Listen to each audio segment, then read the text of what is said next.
what happened there was that Mao Zedong, and this is, in this case, Zhou Enlai, had made a command decision that despite the fact that ideologically the United States was their major enemy, we're a capitalist country, they're a communist country, that as far as their strategic interests were concerned, that a new association with the United States was absolutely essential.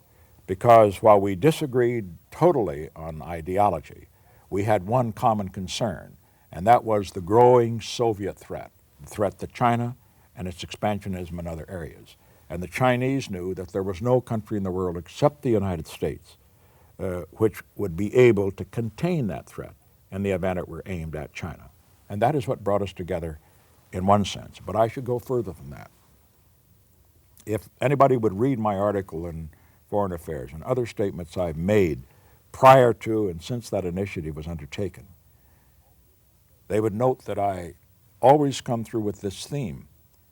Even if there were no Soviet Union, it was essential that the United States move now, and move when it did, I should say, in rapprochement with China.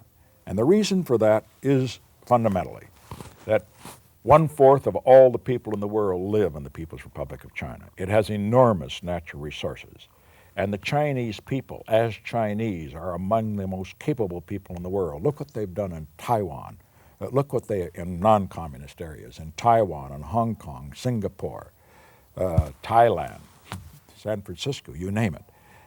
And once that power is mobilized, it is going to be an enormous force in the world, for good or for bad.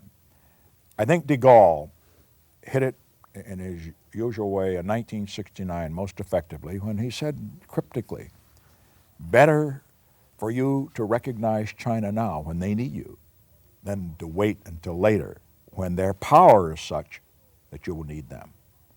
And so in order to build the kind of a world that we want our grandchildren to live in the 21st century, it was essential that the United States, the most powerful and prosperous in the free world, have a new relationship with the People's Republic of China. And finally, I would say for some of those who object to that initiative, if it had not been undertaken, and if China, due to the fact that they did not have any guarantee of their security from the United States vis-a-vis the Soviet, had been forced back under the Soviet umbrella, the geopolitical relationship and balance in the world would be almost hopelessly against us at this time. It was necessary to do for that reason, but apart from that, it was essential to do for the next century.